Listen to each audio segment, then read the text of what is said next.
Huh, what's Emily up to? Oh, he's cute. Oh, she's great. What is that?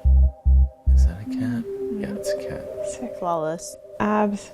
She looks beautiful. Some of these people I don't even know. I gotta unfollow these people. Okay. I'm bored. The whole thing is fucked. We're being fed this constant barrage of unrealistic expectations.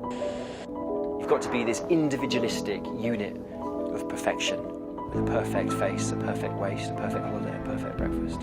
And that's selfie culture.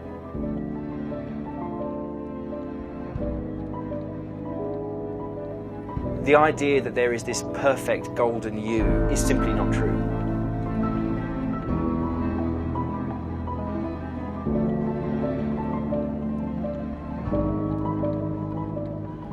Selfies could be negative if you get focused on that perfection aspect of it. Like if you're really wanting it to be like perfect and this situated right.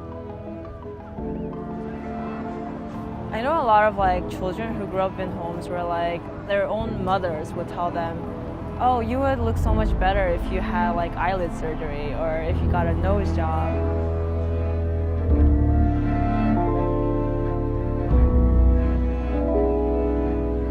It isn't always what it seems. I do it too. Like I just got a new car and I posted it on Facebook. I mean, it's not every day that we get a new car. But a lot of people don't know that I had to get into an accident to get that car.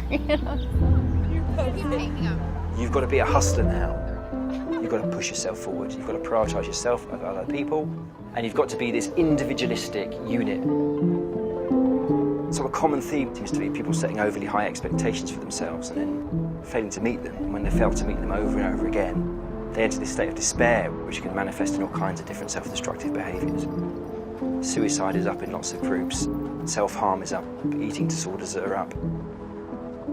I just felt like I was in this funk in multiple areas of my life, but I just felt like Instagram and like social media was bringing me down even more because I was looking at like, I felt like I was like missing out and like not having all these like amazing vacations and fun, and like ultimately for me I feel like it's not that healthy. Yeah. Social media. Yeah. Yeah. You can't understand the selfie culture without understanding the self-esteem movement that came before it. This crazy idea came about in the late 80s and early 90s that in order to free ourselves of all these social problems, everything from drug abuse to domestic violence to teenage pregnancy, we just had to believe we were special and amazing. John Vasconcellos becomes a very powerful politician in the early to mid-80s. He managed to persuade the legislature to give him a self-esteem task force and $750,000 to research this idea, which was hugely controversial.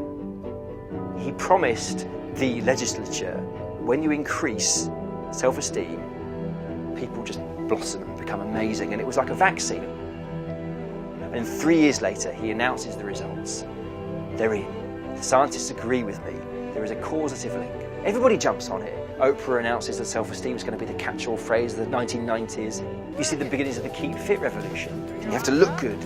I thought I'd never fit into these jeans again. Thank you, Thigh Master. It changed the way we raise our children.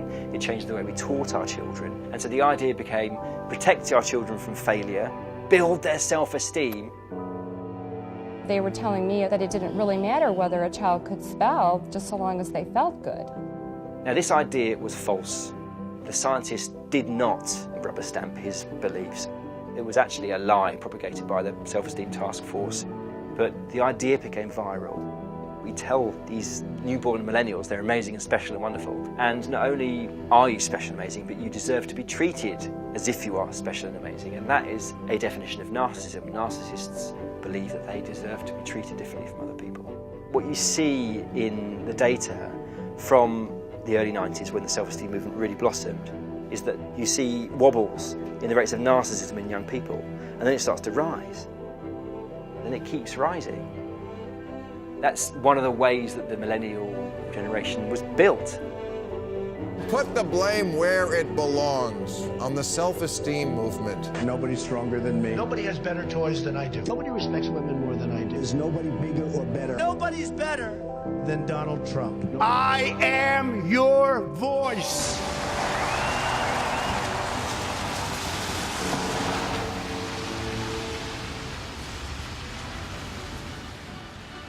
The big dominant lie of our times is that to win the race, to get your dream, you just have to want it badly enough. This goes against all of the scientific literature. You've been made to feel you're broken, but you're not broken. The real story of life is mostly we fail at things. That hopefully should inspire a level of humility, really. My mom and I were just talking about this, how she does make me feel like the world revolves around me. Even though we were kind of raised that way and we can't really help it, we try our best to appreciate ourselves and have high self-esteem while at the same time, being respectful of others and not going overboard. Selfies allow you to figure out and express who you are as a person, and I have some pretty wicked scars that sharing selfies of it has been pretty validating, to find ways to come to terms with the skin that I have to live in forever. It's been a lot more validating than just trying to be perfect all the time. Sometimes I'll just aimlessly go through Facebook on my phone. So recently I just deleted it from my phone. So then I'm forced to not look at it, and it's hard. It's hard to push back against your own culture. We still need to be loved, and we're not getting it in actual life, so we're just taking it into our virtual reality.